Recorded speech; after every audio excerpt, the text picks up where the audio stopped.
نحمده ونصلي على رسوله الكريم اما بعد فاعوذ بالله من الشيطان الرجيم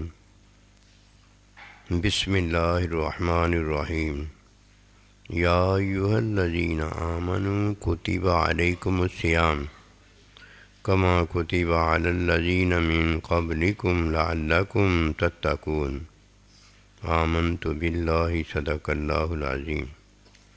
اللہ سبحانہ و تعالیٰ کا ارشاد پاک ہے، اے ایمان والو۔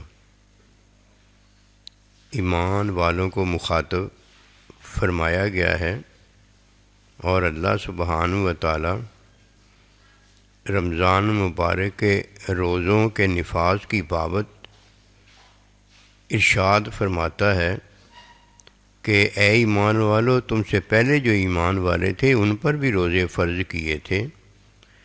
روزے فرض کرنے کا مقصد ایک ہی تھا جو ان کے لیے بھی بنایا گیا تھا، اور یہی وہ مقصد ہے جو اے ایمان والو تمہارے لیے بنایا گیا ہے، لعلکم تتقون، تاکہ تمہیں تقوی کا حصول ہو جائے۔ تقوی دو طرح کا ہے۔ ایک تقوی وہ ہے جس میں اعضاء حرام کو ترک کرتے ہیں اور اللہ سبحانہ و تعالیٰ کے نزدیک متقی پرہیزگار ہو جاتے ہیں۔ اس تقوی اور پرہیزگاری میں اللہ سبحانہ و تعالیٰ کا جو وعدہ برحق مومن کے لیے ہے وہ جنت کا ہے۔ فرمایا اعدت للمتقین، کہ یہ جنت جو ہے یہ ان کے لیے تیار کی گئی ہے جو ہدایت قبول کرتے ہیں، ایمان لاتے ہیں، اور اللہ سبحانہ و تعالیٰ نے جو ہدایت ہمیں دی ہے جس میں حرام اور حلال کا ذکر ہے، اس ہدایت میں وہ حرام سے بچتے ہیں۔ ہدی للمتقین، کہ یہ قرآن مجید جو ہے یہ ہدایت ہے متقین کے لیے۔ ہدایت اللہ سبحانہ و تعالیٰ جو مومن کو دیتا ہے وہ مسلمانی ہے۔ بندہ ایمان لاتا ہے اور مسلمان ہو جاتا ہے، یہ مسلمانی ہدایت ہے، اس پر جنت ہے۔ کہ فرمایا جب کوئی لا الہ الا اللہ اللہ پر ایمان لاتا ہے اور کلمہ پڑھتا ہے تو اس کے اگلے پچھلے تمام گناہ معاف ہو جاتے ہیں، اور اگر وہ اس دنیا سے پردہ کر جاتا ہے تو وہ جنتی ہوتا ہے۔ ہدایت اللہ سبحانہ و تعالیٰ نے متقین کے لیے جو پہلی رکھی ہے وہ ایمان کا لانا ہے۔ لیکن رمضان مبارک کے روزے کی بابت اللہ کا ارشاد پاک ہے کہ اے ایمان والو جو ایمان لا چکے ہیں، یعنی جنتی ہو چکے ہیں، ان کے لیے ایک نئی بات یہ بتائی گئی ہے کہ اللہ سبحانہ و تعالیٰ تم پر جو روزے فرض کرتا ہے جو کہ ایمان کے بعد ہیں، جنتی ہو جانے کے بعد ہیں، جو ان پر روزے فرض کرتا ہے اس میں بھی تقوی ہے۔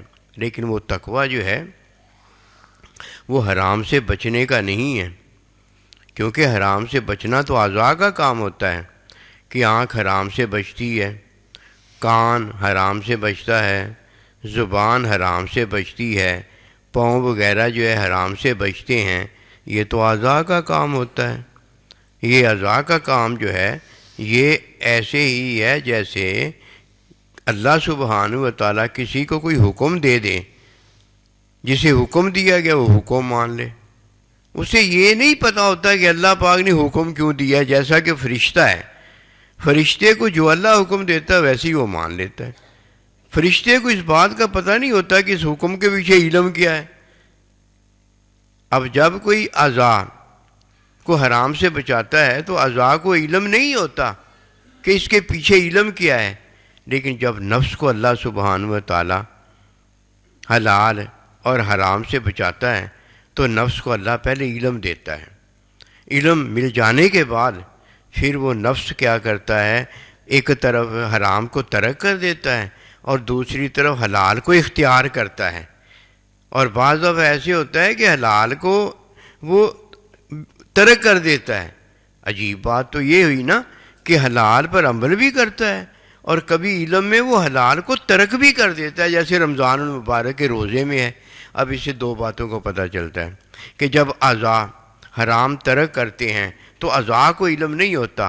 حرام کے ترک کا علم بھی نفس کو ہوتا ہے، اور جب نفس حلال ترک کر دیتا ہے تو حلال کے ترک کرنے کا علم بھی نفس کو ہوتا ہے۔ اب روزہ ہے جس میں اللہ تبارک تعالیٰ مومن کو علم والا بناتا ہے۔ فرمایا کہ مجھ سے ڈرنے والے کون ہیں؟ جو علماء ہیں، جن کو اللہ فرماتا ہے کہ میں نے علم عطا کیا ہے۔ فرمایا الذین آمنوا وکانوا یتقون، یہ علم والے ہیں جو ایمان لائے ہیں، اور یہ علم والے ہیں جو اللہ پروردگار سے ڈرتے ہیں۔ تو روزہ علم والا بناتا ہے۔ جب 11 مہینے بندہ حرام کو ترک کرتا ہے تو یہ اعضاء نے ترک کیا ہوتا ہے، اور جب نفس اعضاء کو حکم دیتا ہے کہ حرام کو ترک کر دو تو یہ نفس کو حرام کا علم ہوا ہوتا ہے۔ اسی طرح جب اعضاء حلال پر عمل کرتے ہیں تو اعضاء کو حلال کا علم نہیں ہوتا، یہ نفس کو علم ہوتا ہے۔ اور اگر نفس ایسا ہو نہ اسے حلال کا علم ہو نہ اسے حرام کا علم ہو تو یہ متقی تو ہے کہ حکم مان رہا ہے، علم والا نہیں ہوتا۔ کیونکہ علم والا جو ہے، علماء جو ہیں یعنی علم والے جو ہیں، صرف وہی ہیں الذین آمنوا وکانوا یتقون، کہ وہ اللہ پر ایمان لائے ہیں۔ یہ پہلا ایمان نہیں، یہ دوسرا ایمان ہے، اور وہ اللہ پر دوسرا ایمان لانے کے بعد علم والے ہو گئے ہیں، اور علم میں وہ حلال کو بھی ترک کرتے ہیں، اور جب علم میں انہیں پتہ ہوتا ہے تو حرام کو بھی ترک کرتے ہیں۔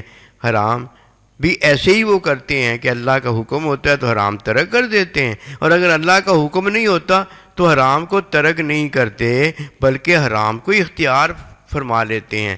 یہ اصل میں علماء ہیں، یہ اللہ کے بندے ہیں، یہ ہیں وہ جن پر اللہ سبحانہ و تعالیٰ کی رحمت و برکت ہے۔ اب اس میں ایک بات ہے، جب ھدی للمتقین فرمایا جاتا ہے نا کہ قرآن مجید متقین کے لیے ہدایت ہے، تو یہ حرام کا ترک ہوتا ہے، بس حرام کا ترک ہوتا ہے۔ حرام کے ترک میں جنت ہے، علم نہیں ہوتا، بس اس نے سنا ہوتا ہے کہ یہ حرام ہے، اس نے حرام ترک کر دیا ہوتا ہے، علم نہیں ہے۔ جب کوئی اللہ کے بندوں کی صحبت میں بیٹھ کر اللہ نبی رسول کی رحمت میں بیٹھتا ہے، مجلس سے علم میں بیٹھتا ہے اور علم حاصل کرتا ہے، اس کا نفس پاک اور صاف ہو جاتا ہے۔ کس وجہ سے؟ علم کی وجہ سے۔ اب اسے حلال کا بھی علم ہوتا ہے، اسے حرام کا بھی علم ہوتا ہے۔ یہ ہے وہ علم والا جو اللہ کے ساتھ ہے اور اللہ کے نبی کے ساتھ ہے۔ قسمت والا وہ ہے کہ جو علم کے حصول کے بعد اپنے یاروں دوستوں کے ساتھ ہو گیا۔ ہمارے یار دوست کون ہیں؟ اللہ ہمارا یار دوست ہے، اللہ کے نبی ہمارے یار دوست ہیں، اللہ کے نبیوں کے غلام ہمارے یار دوست ہیں۔ یہ ہے وہ حقیقی بات کہ وَالْحِقْنَا بِعِبَادِكَ الصَّالِحِينَ، اللہ کے بندوں کا ساتھ مل جاتا ہے۔ وَمَا تَوْفِيقِي إِلَّا بِاللَّهِ۔